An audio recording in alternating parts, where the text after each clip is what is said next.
el orden jurídico y familiar, que aparecen en el artículo 226 en adelante, que son los delitos contra el orden jurídico familiar y contra el estado civil de las personas.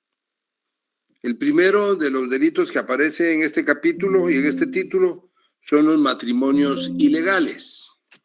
Entonces, aquí nosotros vamos a ver cómo el Código Penal va a castigar a quien atente contra la seguridad del estado civil de las personas, contra el orden jurídico familiar.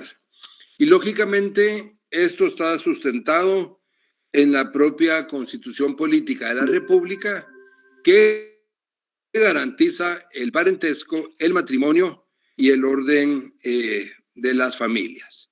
Veamos, si me hacen favor, el artículo 47 y el artículo 49 de la Constitución Política. Si me hacen favor, 47 y 49 de la Constitución Política. Artículo 47. Protección a la familia. El Estado garantiza la protección social, económica y jurídica de la familia. Promoverá su organización sobre la base legal del matrimonio, la igualdad de derechos de los cónyuges, la paternidad responsable y el derecho de las personas a decidir libremente el número y espaciamiento de sus hijos. 49. Artículo 49. Matrimonio. El matrimonio podrá ser autorizado por los alcaldes, concejales, notarios en ejercicio y ministros de culto facultados por la autoridad administrativa correspondiente. Muy bien, muchas gracias. Entonces, ustedes encuentran cómo la propia Constitución Política de la República es la que regula lo esencial del matrimonio, la igualdad de derechos y obligaciones entre ambos cónyuges, y entonces es el Código Penal el que sanciona a quien vulnere esa garantía que regula la propia Constitución Política. Y por eso, dentro de los delitos que aparecen en este bien jurídico tutelado, está la celebración de matrimonios ilegales, comenzando con el artículo 226, que es el matrimonio ilegal. Leamos el artículo 226 del Código Penal, si me hacen favor. Matrimonio ilegal. Quien contrajere segundo o ulterior matrimonio sin hallarse legítimamente disuelto el anterior, será sancionado con prisión de 1 a 3 años. Igual sanción se impondrá a quien, siendo soltero, contrajere matrimonio a sabiendas con persona casada. Muy bien, muchas gracias. Entonces, vemos como elementos de este delito, en primer lugar, un sujeto activo que es uno de los contrayentes en este delito de matrimonio ilegal, uno de los contrayentes que está unido por un matrimonio anterior y que sin disolver ese matrimonio se vuelve a casar, y con lo cual está engañando a ambos cónyuges o al cónyuge con quien está casándose nuevamente. Sujeto pasivo es el cónyuge del matrimonio posterior, es decir, del segundo matrimonio. ¿Por qué la doctrina identifica como sujeto pasivo al cónyuge del segundo matrimonio? Bueno, porque ese segundo matrimonio es el que queda sin validez. Y el primer matrimonio, la ley lo protege, la ley lo mantiene vigente, y entonces prácticamente quien es víctima de este matrimonio ilegal, de este segundo matrimonio, es la segunda persona que contrae matrimonio con una persona ya casada. Lógicamente, es un delito doloso, es un delito intencional, en donde la intención radica en la voluntad de volverse a casar a sabiendas que el primer matrimonio no se ha disuelto. Entonces, es casarse por segunda vez cuando el primer matrimonio no está disuelto. Y por eso el Código Penal también contempla sancionar a quien, siendo soltero, contrae matrimonio a sabiendas con una persona casada. Entonces vean cómo el tipo penal no solo castiga al que se casa por segunda vez sin divorciarse antes, como a la persona soltera que se casa con una persona de quien tiene conocimiento que ya es casada. Entonces, con esto se vulnera el principio, digamos, del matrimonio, la naturaleza del patrimonio que aparece definida en el artículo 78. Si me hacen favor, vamos al Código Civil. Si me hacen favor, veamos su Código Civil.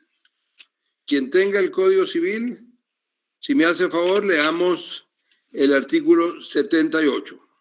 Artículo 78. El matrimonio, institución social.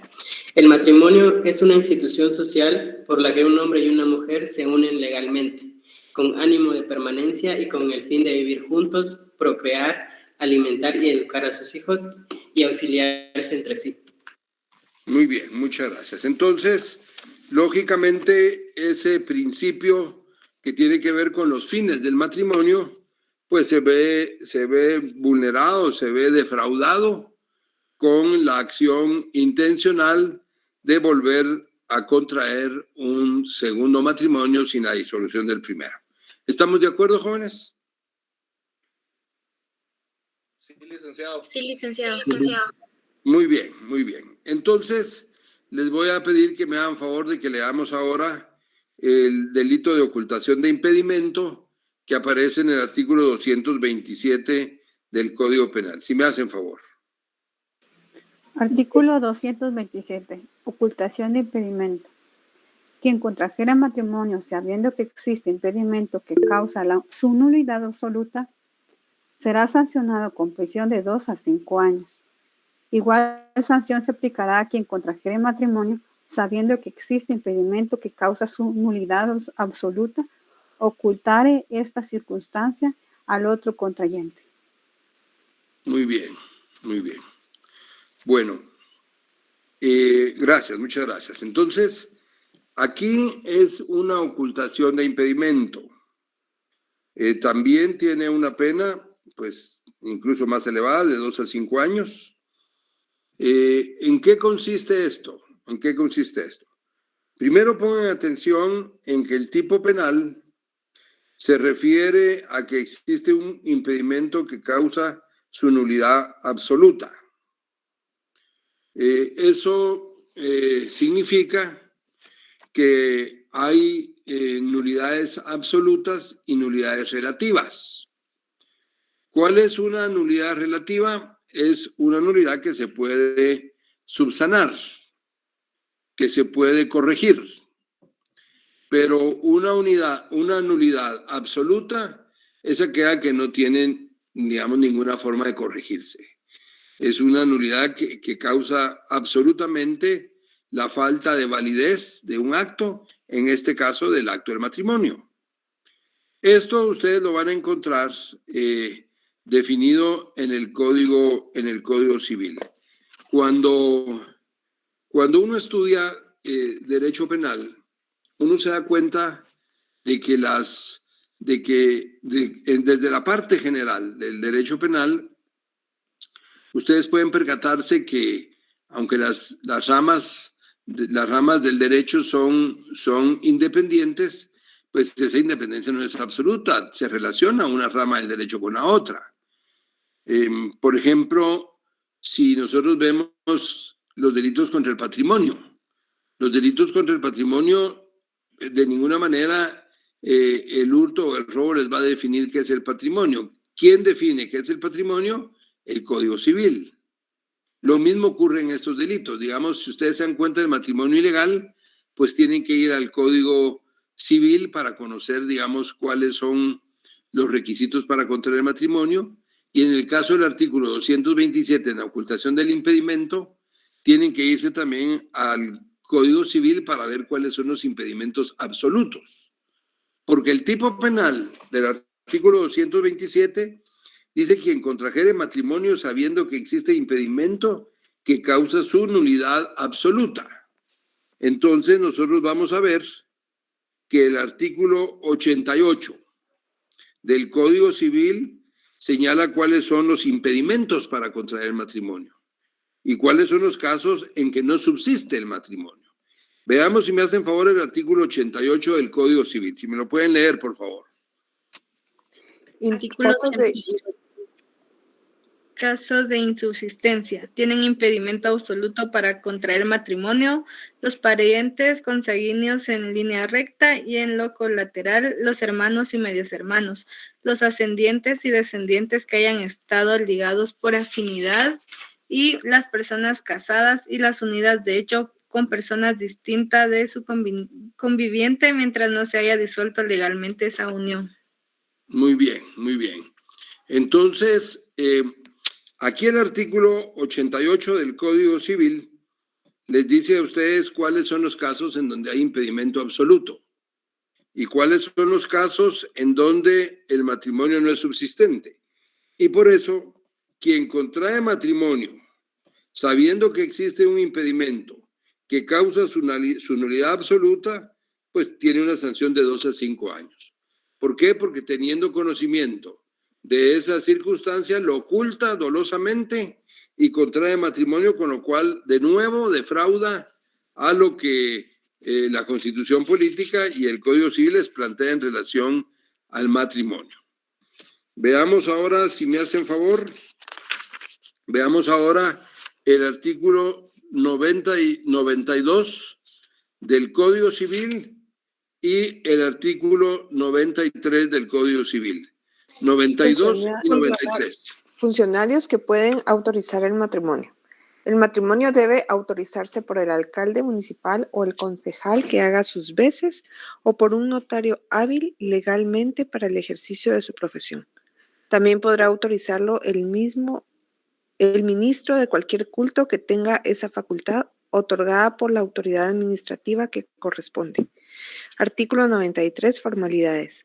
Las personas civilmente capaces que pretendan contraer matrimonio lo manifestarán así ante el funcionario competente de la residencia de cualquiera de los contrayentes, quien recibirá bajo juramento de cada uno de ellos legalmente identificados declaración sobre los puntos siguientes que hará constar en acta: nombres y apellidos, edad, estado civil, vecindad, profesión u oficio, nacionalidad y origen, nombre de los padres y de los abuelos si lo supieren, ausencia de parentesco entre sí que impida el matrimonio, no tener impedimento legal para contraerlo y régimen económico que adopten sin no presentar en escritura de capitulaciones matrimoniales y manifestación expresa de que no están legalmente unidos de hecho con terceras personas.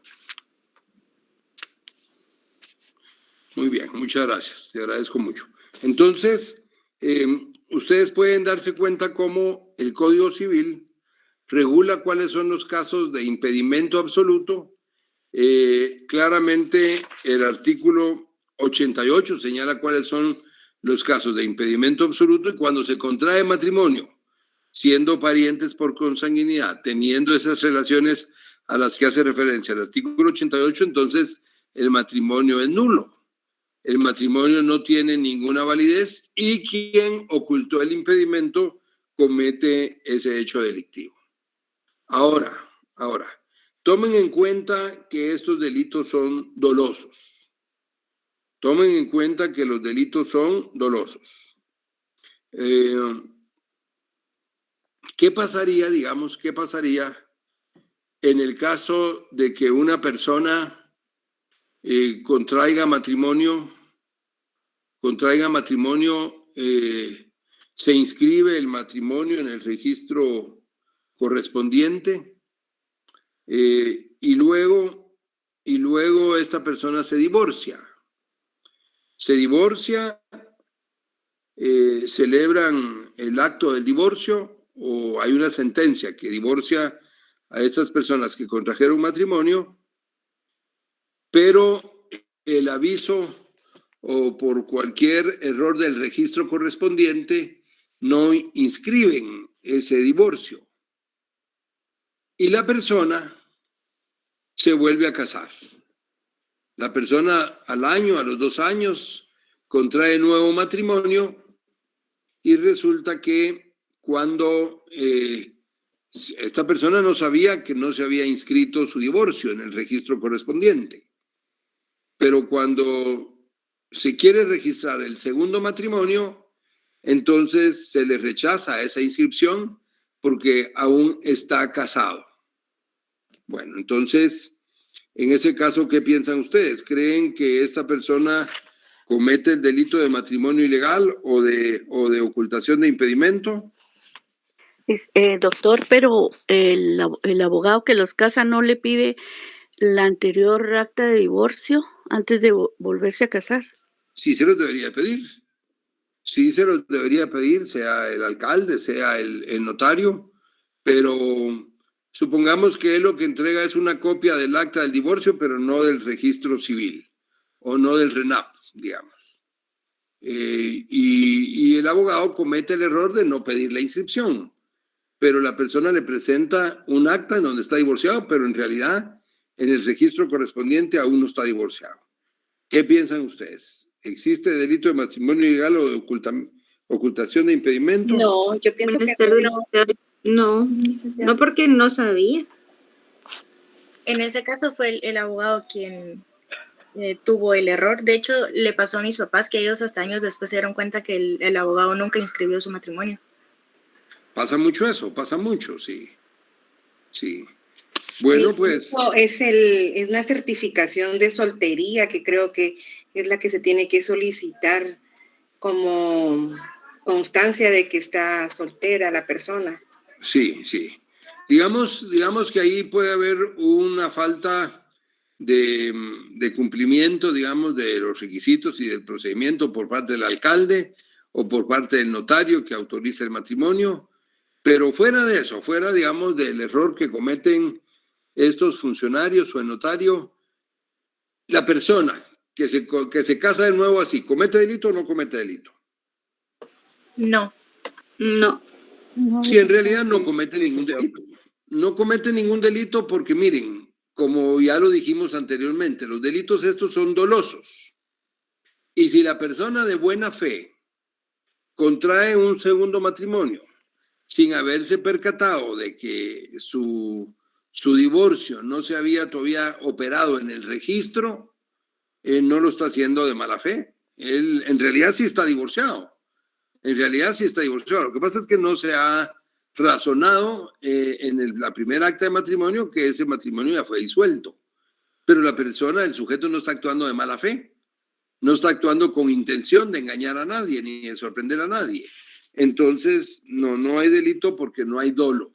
Hay falta de dolo en ese caso. Bueno, si estamos de acuerdo, entonces vamos ahora al artículo 228, si me hacen favor. El Código Penal. Simulación.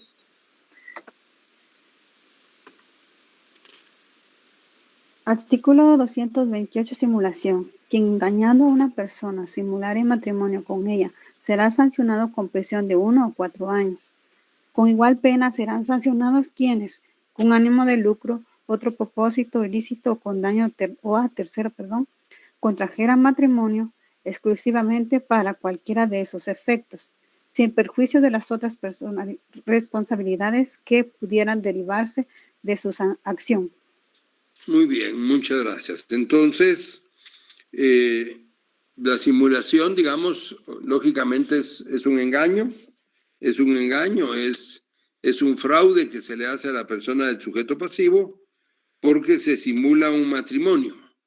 Se simula un matrimonio o se celebra un matrimonio con un propósito ilícito, que no es el propósito al que se refiere el artículo 78 del Código Civil, que es fundar una familia, que es el fin del matrimonio, sino que se tiene un fin diferente, un fin patrimonial, un fin de cualquier otra naturaleza, entonces se está simulando.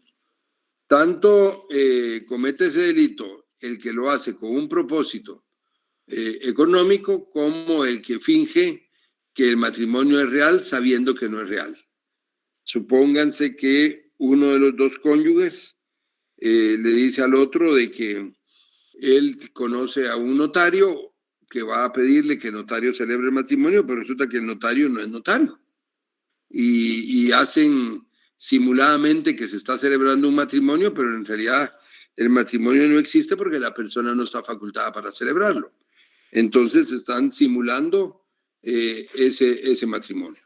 Lo mismo ocurre, solo que ya para la persona que finge ser quien autoriza el matrimonio, en la celebración ilegal del artículo 230. Si a ustedes les parece, volvamos a leer primero el 92 de la Constitución Política, para que recapitulemos quiénes son los funcionarios autorizados para celebrar el matrimonio. Miremos el artículo 92 de la Constitución Política. Artículo 92. Autonomía del deporte. Perdone. Del Código Civil, si fuera tan amable, disculpe. Funcionarios que pueden autorizar el matrimonio. El matrimonio debe autorizarse por el alcalde municipal o el concejal que haga sus veces o por un notario hábil legalmente para el ejercicio de su profesión. Muy bien, entonces el artículo 92 del Código Civil les dice a ustedes quiénes son los funcionarios autorizados para celebrar el matrimonio. Y el artículo 230 castiga a quien sustituya a esos funcionarios fingiendo tener la potestad para celebrar el matrimonio.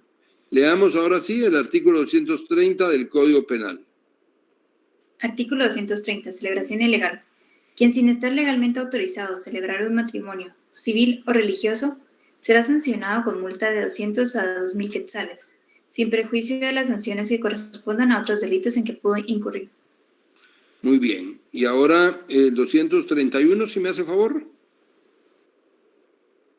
231. Responsabilidad de representantes. El autor o protutor que antes de la aprobación legal de sus cuentas contrajere matrimonio o prestare su consentimiento para que le contraigan sus hijos o descendientes con la persona que tuviere o hubiere tenido bajo su tutela, a no ser que el padre de ésta lo haya autorizado, será sancionado con multa de 200 a 2.000 quetzales.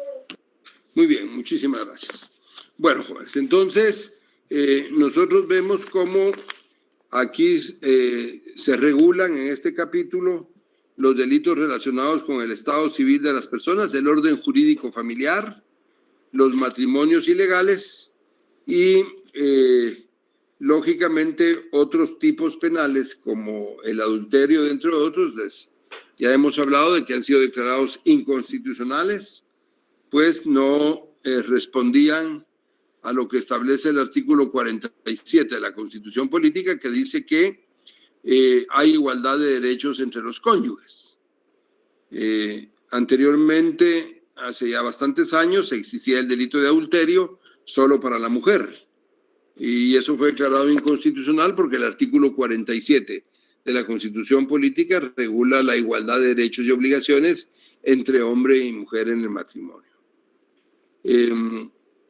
Que quiero nada más subrayar que ustedes se percaten, digamos, de cómo el Código Penal es tan amplio, en donde nosotros hemos visto, digamos, hasta el día de hoy, cómo aparecen tipos penales que protegen el derecho fundamental de todo ser humano, como lo es la vida, con los delitos de homicidio que vimos al principio, y así sucesivamente van variando los tipos penales, van variando el bien jurídico tutelado, por ejemplo, la protección de la dignidad, la protección del honor, la protección de la libertad de las personas cuando son detenidas ilegalmente o son secuestradas.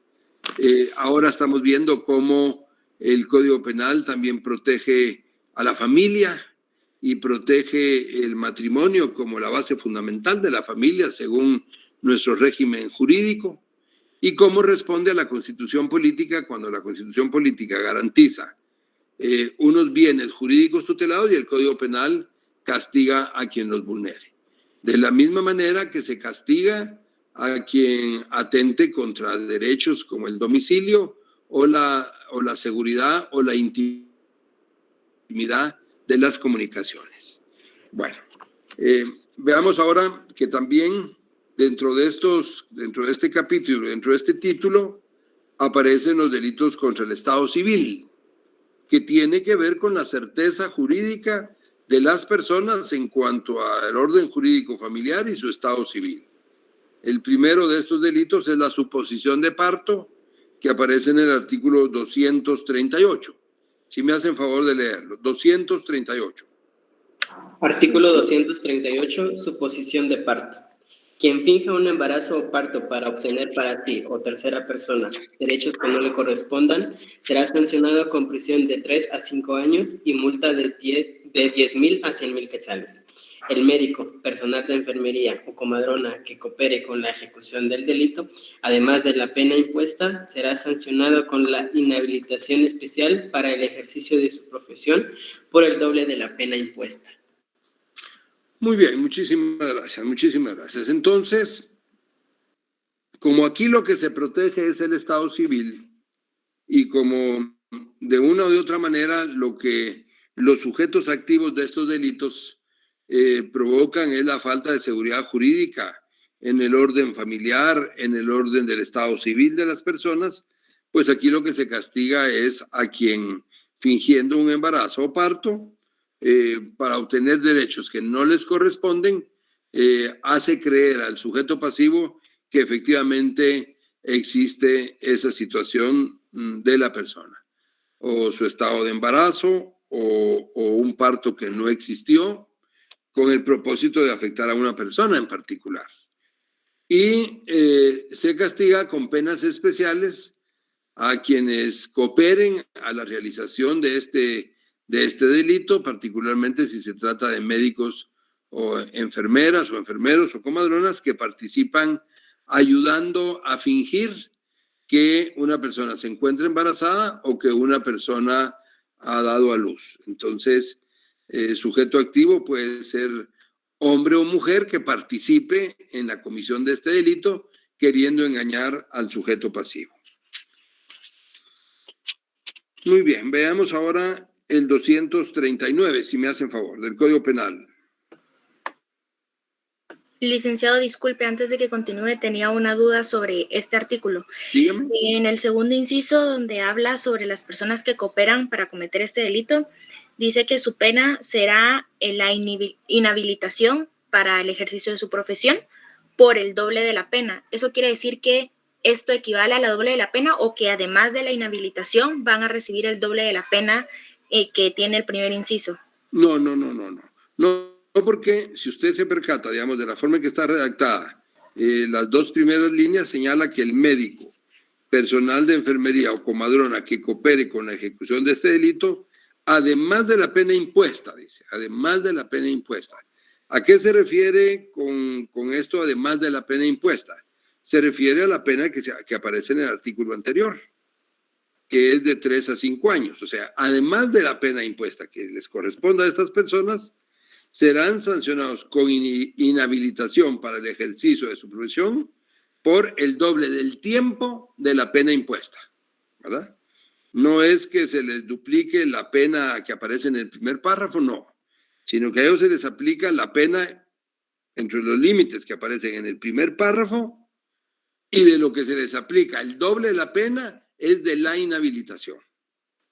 Ok, gracias. Para servirle. Muy bien, veamos entonces el 239, si me hacen favor. Artículo 239. Sustitución de un niño por otro. Quien sustituya a un recién nacido por otro será sancionado con prisión de 8 a 10 años y con multa de 100.000 a 500.000 quetzales. Muy bien, muchas gracias.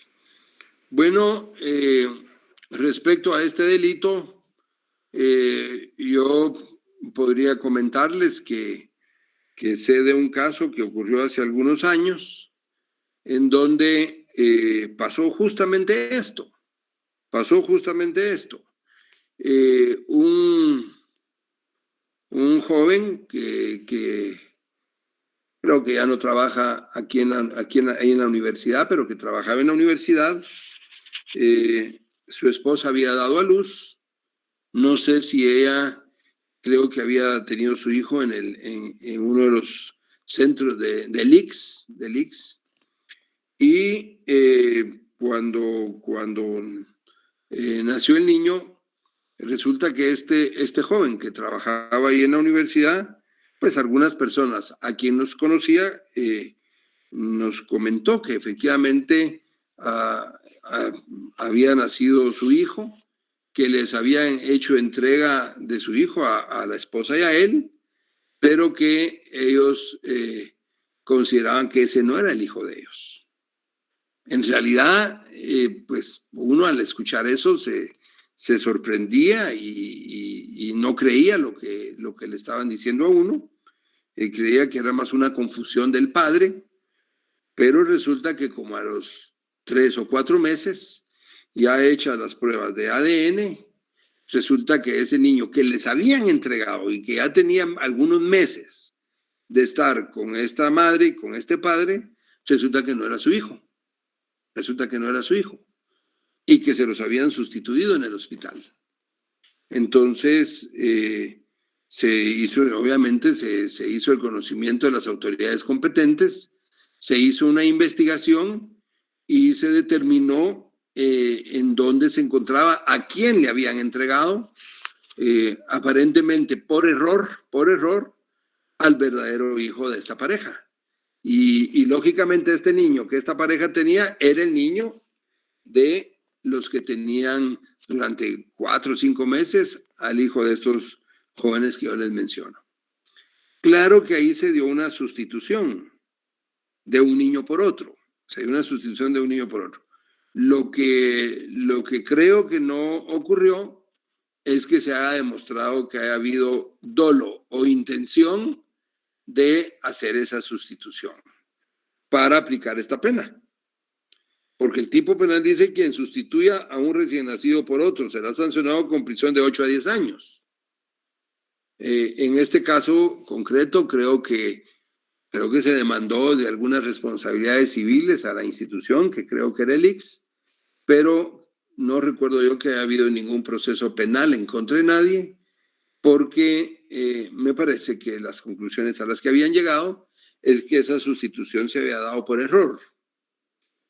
Entonces, ese es un caso concreto que yo les menciono. ¿Qué es lo importante quizás de este artículo?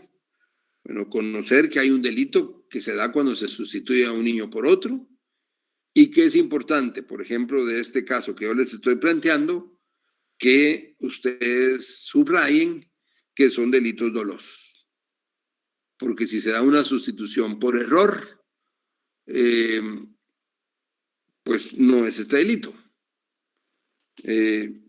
Y como no existe ningún delito que diga sustitución culposa de un niño por otro, entonces si se diera, como ese caso que yo les menciono, si fue por error, no hay delito, ni hay pena, porque recuérdense que los delitos culposos son solo los expresamente señalados por la ley. Y si expresamente no aparece que exista un delito culposo por negligencia al sustituir un niño por otro, entonces no hay tipo penal y no se puede aplicar ninguna pena, porque tenemos un principio de legalidad que nos dice que no hay pena sin ley y no hay delito sin ley. Entonces no puede haber. Este delito de sustitución de un niño por otro tiene que ser intencional. ¿Alguna pregunta, jóvenes? Licenciado, ¿Sí? disculpe, cuando se refiere a recién nacido, ¿hay un límite de días o de meses, en este caso, para los bebés? Pues en realidad no, porque el tipo penal no, a diferencia, digamos, por ejemplo, del infanticidio, que sí les regula 3 días. los 3 días de nacido, aquí no a la ley no le dan ningún parámetro, entonces no hay taxativamente una cantidad de días que definan hasta dónde llega a ser recién nacido. Gracias, licenciado. Para servirle. Muy bien, muy bien. Entonces, si ya no hay ninguna otra pregunta, vamos a ir al artículo 240, si ustedes me hacen favor. Artículo 240. Supresión y alteración de estado. Serán sancionados con prisión de 5 a 8 años y multa de 100,000 a 15,000 quetzales quien falsamente denunciare o hiciere inscribir en el registro de personas correspondientes cualquier hecho que cree, o altere el estado civil de una persona, o que a sabiendas se aprovechare de la inscripción falsa. Ocultare o expusiere a un hijo con propósito de hacerlo perder sus derechos o su estado civil. 3. Inscribiere o hiciere inscribir un nacimiento inexistente o proporcionare datos falsos de los progenitores. El funcionario público que a sabiendas autorizare o inscribiere un hecho falso en el registro de personas correspondiente será sancionado con prisión de 6 a 10 años e inhabilitación para empleo o cargo público por el doble de la pena impuesta. Muy bien, muchas gracias, muchas gracias. Entonces, en este artículo, jóvenes, nosotros lo que vemos es que se trata de sorprender la buena fe de los funcionarios encargados de los registros de las personas al tratar de hacer inscripciones falsas, sea que medie un interés económico, sea que medie un interés de carácter familiar, herencias, cualquier situación que hubiera de por medio, siempre y cuando se pretenda alterar ese estado civil con intención de defraudar en la veracidad y en la fe pública que tienen los registros por las declaraciones que ante las mismas se hacen. Entonces aquí lo que se trata es de alterar el estado civil de las personas suplantando información falsa para inscribir derechos que no les corresponden a las personas. Es algo muy parecido a lo que aparece en el artículo 241, cuando, por ejemplo, se finge nombre, se finge estado civil. Veamos el artículo 241, la usurpación del estado civil, si me hacen favor. Artículo 241. Usurpación de estado civil. Quien usurpare el estado civil de otro será sancionado con prisión de 2 a 5 años. Muy bien. Entonces, por ejemplo, el nombre que se trate de fingir de otra persona, el estado civil de casado o soltero o divorciado, cualquier alteración en donde se esté usurpando, se esté queriendo ocupar el nombre de otra persona, ocurre este delito de usurpación de estado civil. La usurpación tiene que ver con la acción de querer suplantar a otro. Lo mismo que ocurre en la usurpación de bienes. En la usurpación de bienes, la persona del sujeto activo lo que hace es entrar en un bien que no le corresponde para usurparlo. Aquí lo mismo, se trata de usar el nombre, usar el estado civil de otra persona, usurpando a otra persona, tratando de hacerse sustituir por otra persona, al pretender usar el nombre o su estado civil, soltero, casado, divorciado, pues con un fin específico que regularmente se tratan de fines patrimoniales. Pueden ser herencias, pueden ser seguros que se pretendan cobrar, un seguro médico, por ejemplo, en donde lo que se pretende es sustituir a una persona por otra. Y finalmente podemos ver las adopciones, que son los artículos 241 y 241 bis y 41 ter. Si me hacen favor.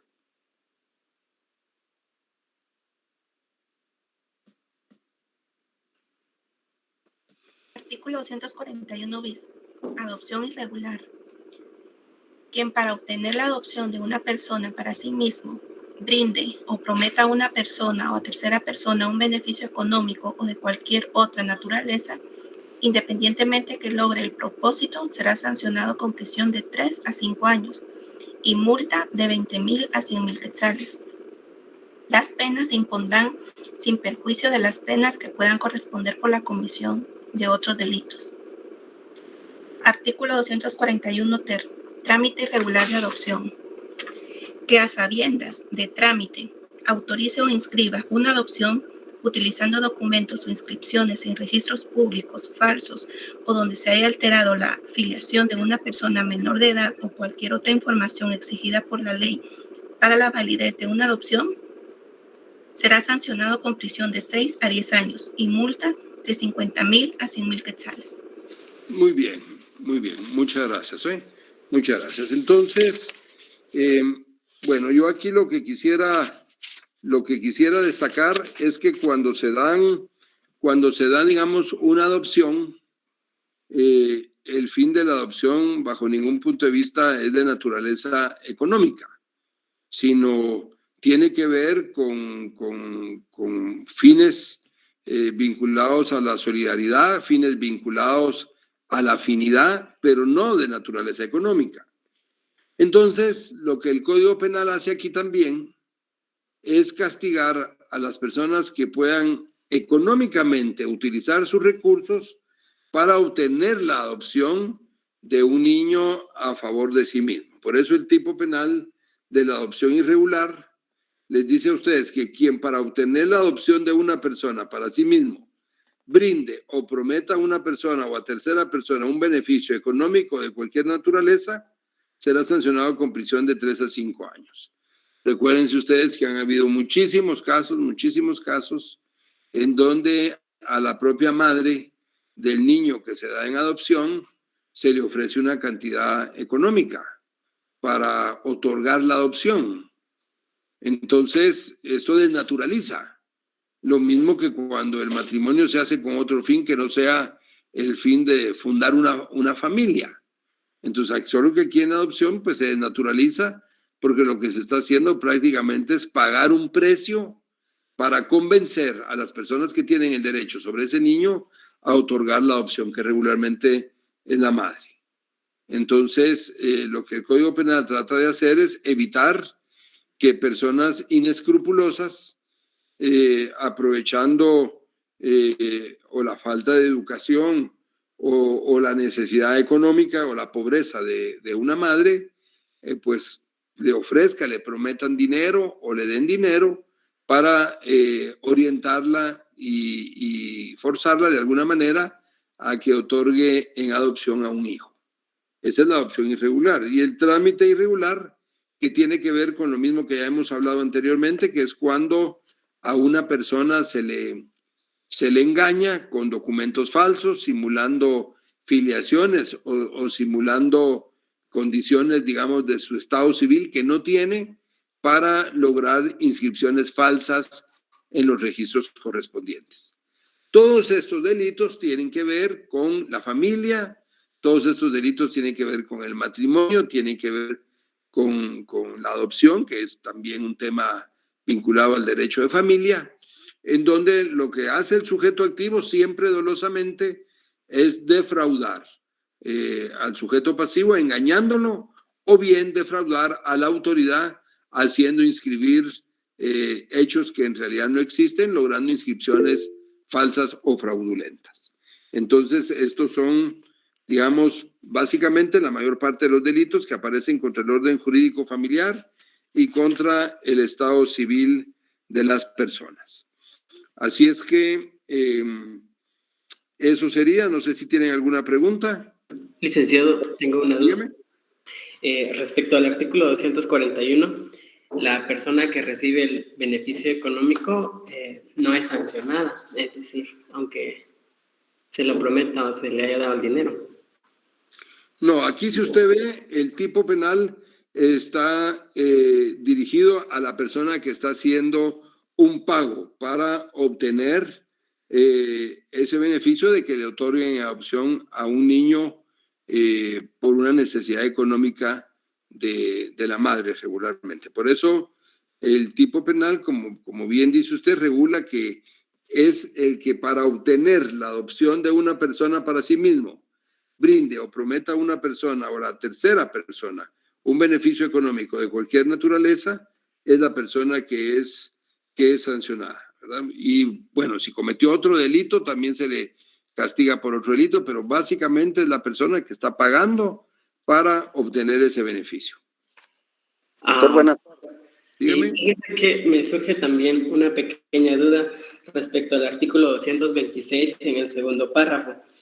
El soltero que contrae matrimonio sabiendo que la persona está casada sí es sancionada, pero si el soltero no sabe que la otra persona está casada, entonces no es sancionado. No, claro que no, porque caemos en lo que yo les he dicho, de que tiene que ver con delitos intencionales. Entonces, esta persona soltera que contrae matrimonio con una persona casada, para cometer un delito tiene que saber que está contrayendo matrimonio con una persona que aún no ha disuelto su primer matrimonio. Si la persona lo ignora, no comete ningún delito. Gracias, licenciado. Muy bien. Entonces, dígame. Perdone, solo tengo una duda con el artículo 78 del Código Civil. Ajá. Regularmente he tenido la oportunidad de estar en algunos matrimonios, tanto en la municipalidad como con notarios particulares, y he escuchado que siempre leen ese artículo y ahí están establecidos, creo, algunos fines del matrimonio civil. Sí, así es. ¿Qué pasa si, por ejemplo, ambas personas, que los dos contrayentes, por ejemplo, ahí dice que uno de los fines es la procreación de los hijos y el cuidado y todo eso, pero si de común acuerdo los contrayentes optan por no tener hijos, ese matrimonio es válido o no es válido, doctor, perdón? Bueno, si quiere, dame un favor, comencemos con leer de nuevo el artículo 78, si me hace favor. 78, leámoslo de nuevo. Ahorita lo leo, licenciado. Muy bien. Artículo 78 dice: el matrimonio es una institución social por la que un hombre y una mujer se unen legalmente con ánimo de permanencia y con el fin de vivir juntos, procrear, alimentar y educar a sus hijos y auxiliarse entre sí. Muy bien, muchísimas gracias. Pues ese artículo está relacionado con el artículo 47, con el 47 de la Constitución Política, que vean el 47. Dice: el Estado garantiza la protección social, económica y jurídica de la familia. Promoverá su organización sobre la base legal del matrimonio, la igualdad de derechos de los cónyuges, la paternidad responsable. Pongan atención a lo que dice esta última línea. Y el derecho de las personas a decidir libremente el número y espaciamiento de sus hijos. Entonces, si una pareja decide no tener hijos, el matrimonio es totalmente válido. No tiene ningún efecto porque es una decisión libre de ellos, tal y como lo dice el artículo 47 de la Constitución Política. No hay ningún inconveniente con eso. Muchas gracias, doctor. Muy amable. Para servirles. Bueno, entonces, para concluir, vamos a leer dos artículos más, si ustedes me hacen favor, que es el incumplimiento de deberes. El artículo 242 y vamos a leer el 243. Leamos esos dos, por favor. 242 y 243 del Código Penal. Artículo 242. Negación de asistencia económica. Quien estando obligado legalmente a prestar alimentos en virtud de sentencia firme o de convenio que conste en documento público o auténtico, se negare a cumplir con tal obligación después de ser legalmente requerido, será sancionado con prisión de 6 meses a 2 años, salvo que probare no tener posibilidades económicas para el cumplimiento de su obligación. El autor no quedará eximido de responsabilidad penal por el hecho de que otra persona los hubiere prestado. ¿Sigo? Sí, por favor, el 243. Artículo 243. Incumplimiento agravado. La sanción señalada en el artículo anterior se aumentará en una tercera parte cuando el autor, para eludir el cumplimiento de la obligación, traspasare sus bienes a terceras personas o empleare a cualquier otro medio fraudulento. Muy bien, muchas gracias. Entonces, en este delito de negación de asistencia económica, se da cuando una persona que tiene el deber jurídico de prestar apoyo prestar una cantidad económica para los alimentos de otra persona, que no se refiere solo a los alimentos, sino es una negación de asistencia económica. El concepto de alimentos, según el Código Civil, no solo es los alimentos expresamente dichos, sino tiene que ver con el derecho de educación, derecho de salud, derecho de vivienda, tiene que ver con todos los derechos de una persona. Entonces, quien tiene la obligación de prestar ayuda económica a otra no lo hace, comete el delito de negación de asistencia económica, después de que ha sido requerido a que pague lo que en sentencia firme o en un convenio se ha comprometido a pagar. No significa necesariamente que sea un hombre el que tenga que prestar esa asistencia económica a una mujer. Puede ser perfectamente también una mujer que le tenga que prestar asistencia económica, por ejemplo, a un esposo que tiene impedimentos para trabajar y la esposa cuenta con condiciones económicas para prestarle esa asistencia económica. Eso es independiente. Pero el tema aquí es que ya hay una sentencia, un convenio que fijó esa prestación de los alimentos y la persona incumple aún teniendo la capacidad económica para prestar esa asistencia. Por eso también el artículo 244 contiene el delito de incumplimiento de deberes de asistencia, que también es la persona que se encuentra obligada a asistir a otro y no lo hace con la intención de no dar esa ayuda teniendo la capacidad para hacerlo. Entonces, son delitos, como les dije en un principio, que tienen que ver con el orden jurídico y familiar. Aquí la protección a personas desvalidas que necesitan la ayuda de un pariente, pero que el pariente, aún estando obligado por una sentencia o por un convenio, deja de cumplir con esa obligación, pudiendo cumplir con la misma. Entonces, este es un incumplimiento de deberes de asistencia para un familiar. Tiene que haber una sentencia, tiene que haber un convenio en donde se fija una cantidad expresa para prestarle esa ayuda económica al familiar que lo necesita. Muy bien, ¿estamos de acuerdo, jóvenes? Licenciado, buenas tardes. Dígame. Sí, Yo licenciado. tengo algunas preguntitas. Sí. Para que este artículo se pueda hacer efectivo, tiene que haber ya una sentencia. Sí. Ok, y por ejemplo, antes de esa sentencia, por ejemplo, si un padre, digamos, no ha brindado la asistencia económica, digamos, de un año hacia atrás, ¿ahí qué procede? Si todavía no hay sentencia y al momento de que haya un proceso, le exigen esa cantidad de dinero que no ha dado desde el momento en que dejó de prestar la asistencia económica.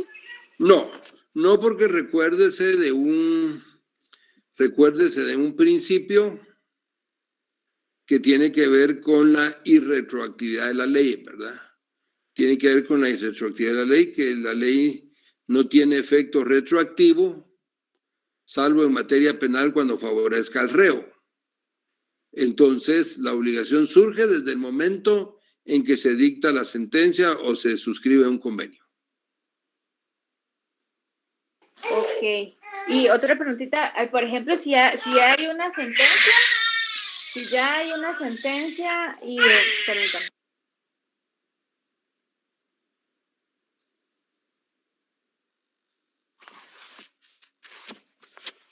Perdón, licenciada. Hay una sentencia y la persona no tiene, digamos, los recursos para dar lo que el juez ha dicho que se le dé. En ese caso, ¿cómo se puede hacer para llegar a un acuerdo o poder solucionar eso? Sí se tiene que plantear al juez si hay un convenio entre, si fuera hombre y mujer, si hay un convenio entre ellos, pues que se suscriba una nueva resolución por parte del juez en donde se disminuya la pensión económica que se había establecido anteriormente, para que entonces la obligación ya surja sobre esta nueva disposición, porque eso varía, digamos, según las circunstancias económicas del que tiene la necesidad como del que está obligado a prestar la asistencia económica, según varíen las situaciones económicas de ambos, puede aumentarse o disminuirse el monto de la pensión cuantas veces sea necesario.